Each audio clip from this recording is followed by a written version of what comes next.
Okay, bitch-ass bitches. Let's talk about AR-15 controls. This is what I do and why I do it. This is my vape pen that I, swish around and point with, I guess. First off, check out the new scope camo. I think this is pretty fucking dope. We are getting a 20-inch barrel for this gun. The Wolverine's gun there. It's gonna be my, I don't know. I would say DMR, but that's not really what it is. It's not any of the SPR bullshit, really, either. I built this gun based on, what recon teams in NOM were doing. That's why I got that scope anyway. I was going to get a 20-inch barrel with triangular handguards and mount this scope on a carry handle and be able to have a 20-inch gun with iron sights, or ditch the scope, or put the scope on it with a fucking carry handle mount and have a 2-7. And you could be able to go back and forth and have that as a DMR/infantry rifle. Well, we kind of got distracted from that. Basically, expensive and difficult to do, and had a girlfriend at the time, and we were smoking weed, and I needed more guns, so we ended up with cheaper guns. Anyway, both of these guns have the ideal controls for an AR-15. Do you notice what they are? And control-wise, I'm talking the trigger, the bolt release, the safety, and the charging handle. Sorry. The trigger, I want this look of trigger. I want this shape of trigger. I don't give a fuck if it's like space wizardry on the inside. This interface needs to be Viet fucking Nom. And the reason is I've had more time on fucking M16A1s and Colt Commandos and shit like that than I've had on any modern AR by a lot. And all of my modern ARs had that too because I dig it. Same with this. Same with this. Same with this. All this shit works. Somewhere around here in that gun, there's a 20-round fucking Vietnam magazine. This is a new one from OK Industries, but I ran a shitload of mags from the 1960s that were aluminum 20s like that. They fucking work too. So, I guess my message to you here is, do not spend money to get a thing that it does not feel right. First off, it's not correct to me. It does. That's just me. I know I'm a fucking weirdo, but fucking Eugene Stoner got shit right. Why are you fucking with it? I hear Military Arms Channel bitch about this thing. This is the best charging handle ever made. Yes, it can break. So, I literally had an AR-15 with no charging handle when Sandy Hook happened. And as it turns out, you can chamber around on that thing with a fucking screwdriver. I'm not saying that's optimal, but for as little as we use this, I don't give a fuck. It might occasionally break. There's a lot of things on this thing that might occasionally break. I don't abuse this. I know it's kind of weak, so I take care of it, and I try not to use it. I use this thing. Okay? Now, in malfunction clearing and whatever, I get it. You could break shit. I don't go out and fucking train with my guns with James Yeager to the point that they fucking break. Some things I treat rough just to see if it'll break or not. But I don't ever just go out and fucking pound on that thing. If I did, I would replace it. It's my opinion. These are like $10. You need a gas sealing one? I might buy that. The one I used to buy was the BCM Gunfighter Mod 5. It's the smallest latch. They stopped making that. If they still made that, I might buy that one. But I was running so many NOM guns, they all have those. You know what? I never had a fucking issue with them. So why are you spending $50 on a charging handle? Waste of fucking money. Selector switch. This one is fucking ideal. Like, I don't know if you've ever fucking used it or not, but like, it's like the perfect switch ever. Why are you changing that? Waste of fucking money. This is how you all should be. If the USGI version of it is perfect, why are you fucking with it? I get style and whatever, but like, this is a gun build / life philosophy vid. I stuck to the NOM era shit on purpose because it's always cheap and consistent. Now, as far as the rest of these guns, they get pretty crazy, right? But like, the controls on them are old school, old school, old school. They aren't even ambi. I don't believe in that shit. You know? Got a fucking 1911 over here too, and it ain't ambi either. If I have to use my left hand, I will figure that shit out. Like my blanket I put on the bed. It's all Indian-y. It fits with my like Native American sniper rifle motif. I don't know if everyone will agree with me on fucking controls from the AR-15s. This is, you know, I'm a gun history nerd, and I like Colt, and I really like early M16s.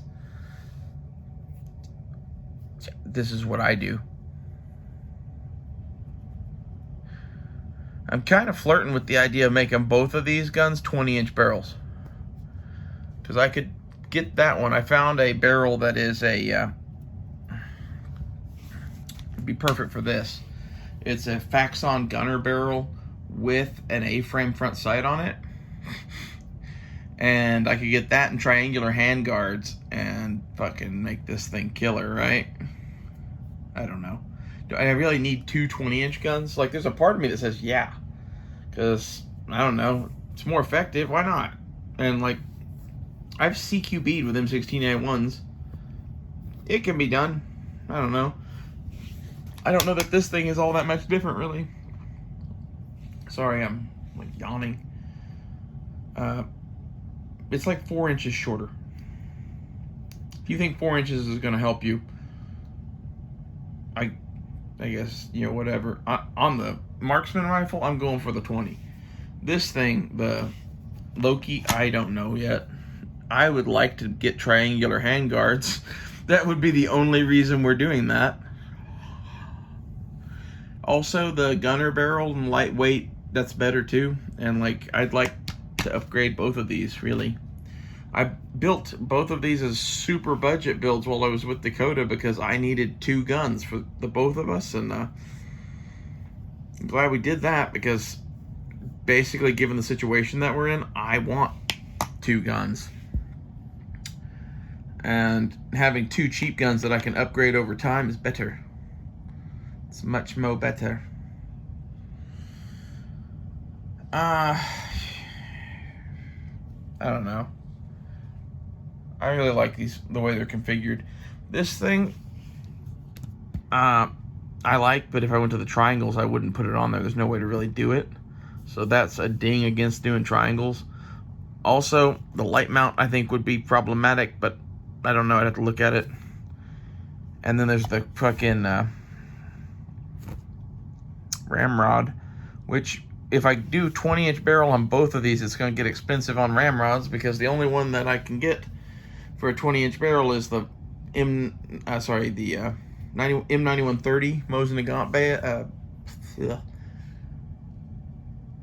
ramrod. I'm baked. And those are $32 a piece now. When I say the only one, it's the optimal. In my opinion, the Soviet cleaning rods, they like cleaning rods of our enemies, first off, and second off, they're really light. That's why I like the Soviet ones. The ones I have on here now, these are for the Chinese, what's it called? M44. It's a Type 53.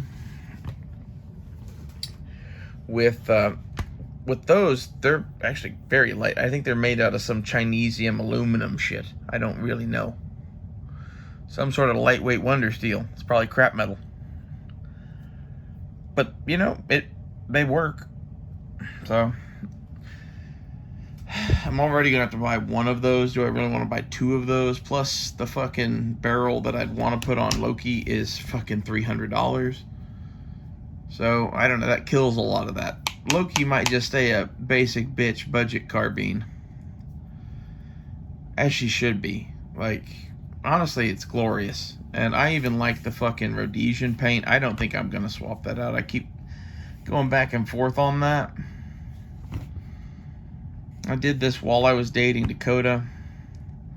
And I did this while I was talking to the guys. And I did this, you know, while COVID was really going on too. Like, this was my second COVID defense rifle.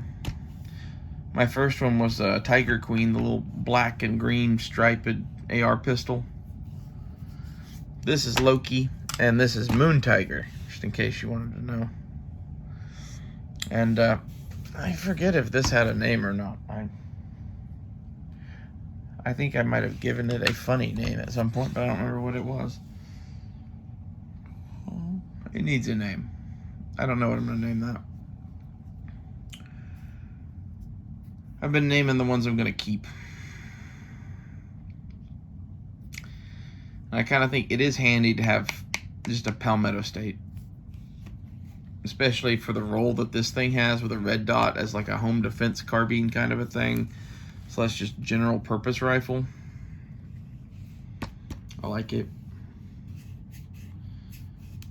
And the camo on it is really more or less just so I know which one's mine. It's not really meant to hide it. It's like race car paint or something like that. This one is meant to be camouflage and race car paint. This is Urban Sniper. At least that's how I'm thinking about it.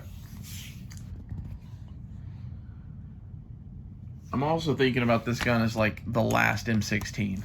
The M16A, you know, 2049, whatever. Because it's going to be a 20-inch gun with a fixed stock M16A1 length of pull.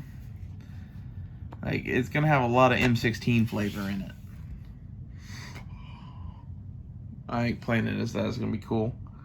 Now, honestly, I think as just a general purpose rifle, if you were going to carry a 20-inch rifle, the way I'm going to build this thing is the way you would do it. The scope rig is kind of, most people would consider it lacking and low powered and whatever, and like, it's just enough. And it doesn't add too much weight. Right now, this gun unloaded is 8 pounds 6 ounces with that super heavy Bear Creek barrel in it. I think we're going to actually lose weight going to a 20-inch barrel from Faxon. And then I'm going to get a Magpul bipod. And I don't know what that's going to weigh. But my goal is to have all that shit on here and have it weigh 9 pounds. Which for a 20-inch barrel with a scope and a bipod, I think it's doing pretty damn good. Well, anyway, I don't know what other controls there are on an AR-15, really. I will mention folding sights. This is the metal Magpul Pro. I like this thing. It's like the perfect sight. It's not really a control, but you interface with it.